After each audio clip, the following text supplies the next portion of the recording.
요즘 이유 없이 불안하고 뭔가 계속 초조한 느낌이 드시나요? 나만 뒤처지는 것 같다. 미래가 막막하다. 아무것도 하기 싫다. 이런 생각이 자주 드신다면 이 영상을 끝까지 보셔야 합니다. 2026년 최신 통계에 따르면 MZ세대 10명 중 7명이 정신건강 관리가 필요하다고 응답했습니다. 그리고 2030 세대 우울증 환자는 4년 만에 53%나 급증했습니다. 오늘은 MZ세대가 왜 이렇게 불안한지 뇌과학과 심리학 연구를 바탕으로 5가지 진짜 이유를 알려드리겠습니다. 그리고 마지막에는 불안을 줄이는 과학적인 방법 4가지도 함께 알려드릴게요. 먼저 현재 상황이 얼마나 심각한지 숫자로 보겠습니다. 건강보험심사평가원 통계에 따르면 국내 우울증 환자는 2020년 83만 명에서 2024년 110만 명으로 약 30% 증가했습니다. 특히 20대 환자가 전체의 17.5%로 전 연령대 중 가장 높은 비중을 차지했습니다. 더 충격적인 건 2030 세대 우울증 환자가 4년 만에 27만 명에서 41만 7천 명으로 53% 폭증했다는 겁니다. 미국 하버드대 연구에서도 18세에서 25세 청년의 36%가 불안을, 29%가 우울감을 경험했다고 응답했습니다. 그렇다면 왜 MZ세대는 이전 세대보다 더 불안한 걸까요? 이건 단순히 요즘 애들이 나약해서가 아닙니다. 뇌과학적으로 분명한 이유가 있습니다. 첫 번째 원인은 경제적 압박입니다. 학자금 대출, 불안정한 고용, 치솟는 주거비. MZ세대는 부모 세대와 완전히 다른 경제 환경에서 살고 있습니다. 정신의학 신문에 따르면 높은 주거비와 낮은 임금 상승률, 불안정한 고용이 MZ세대 불안의 핵심 원인입니다. 뇌과학적으로 경제적 불안정은 편도체를 지속적으로 자극합니다. 편도체는 뇌에서 위협을 감지하는 부위인데요. 이게 과활성화되면 항상 긴장 상태가 됩니다. 마치 호랑이 앞에 서 있는 것처럼요. 문제는 이 상태가 만성화되면 전두엽 기능이 저하된다는 겁니다. 전두엽은 판단력과 감정 조절을 담당하는데 이게 약해지면 작은 일에도 크게 불안해지는 악순환에 빠지게 됩니다. 두 번째 원인은 취업 불안입니다. 잡코리아 조사에 따르면 구직자의 96%가 취업 스트레스를 경험하고 있습니다.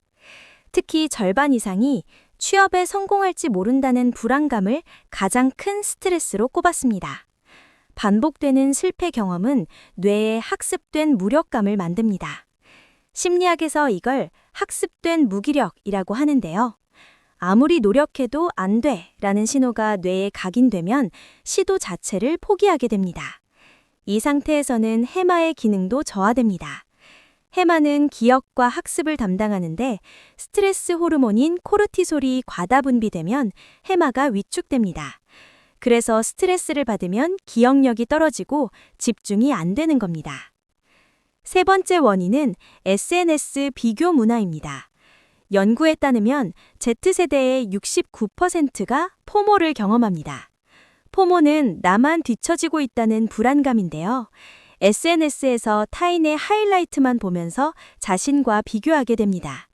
세계일보 보도에 따르면 SNS를 통한 비교 문화로 10대 불안장애 환자가 4년 만에 60% 이상 증가했습니다. 뇌과학적으로 SNS는 도파민 시스템을 교란시킵니다. 좋아요, 댓글, 팔로워와 수에서 오는 즉각적인 보상에 뇌가 길들여지면 일상의 작은 성취에서는 만족을 느끼기 어려워집니다. 이건 마치 도박 중독과 비슷한 메커니즘입니다. 더 자극적인 것을 찾게 되고 그렇지 않으면 불안해지는 거죠. 네 번째 원인은 사회적 고립입니다. 혼밥, 혼술, 원룸 생활. MZ세대는 이전 세대보다 훨씬 많은 시간을 혼자 보냅니다. 충남대 연구에 따르면 경제 불안정과 주거 불안정은 청년의 사회적 고립 수준을 유의미하게 증가시킵니다. 사회적 연결은 뇌의 세로토닌 시스템과 직결됩니다.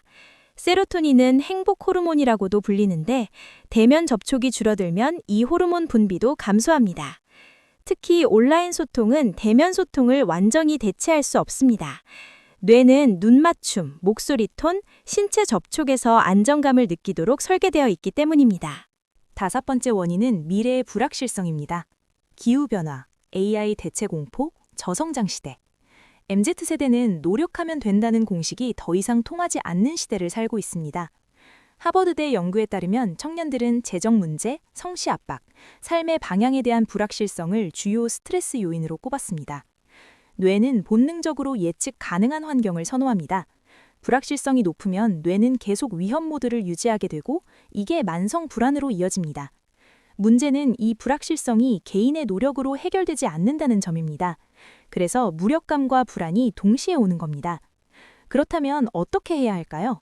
과학적으로 검증된 4가지 방법을 알려드리겠습니다. 첫째, 수면 관리입니다. 하루 7에서 9시간 규칙적인 수면은 코르티솔 수치를 낮추고 해마 기능을 회복시킵니다. 둘째, 대면 사회적 교류입니다. 일주일에 최소 2, 3회 가족이나 친구와 직접 만나세요. 온라인 소통으로는 세로토닌이 충분히 분비되지 않습니다. 셋째, SNS 사용 제한입니다.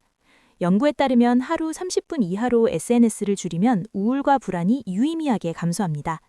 넷째, 전문가 상담입니다. 우울감이 2주 이상 지속되면 정신건강의학과 상담을 받으세요. 조기 개입이 회복 가능성을 높입니다. 정리하겠습니다. MZ세대의 70%가 정신건강 관리가 필요하다고 느끼는 건 나약해서가 아닙니다. 경제적 압박, 취업 불안, SNS 비교 문화, 사회적 고립, 미래의 불확실성, 이 5가지 요인이 뇌를 지속적으로 위험 모드로 유지시키고 있기 때문입니다. 오늘 알려드린 4가지 방법 중 하나만이라도 실천해보세요. 작은 변화가 뇌의 균형을 회복시키는 시작이 됩니다. 오늘 영상이 도움이 되셨다면 좋아요와 구독 부탁드립니다. 댓글로 여러분이 가장 공감하는 불안 원인을 알려주세요. 그럼 다음 영상에서 만나요.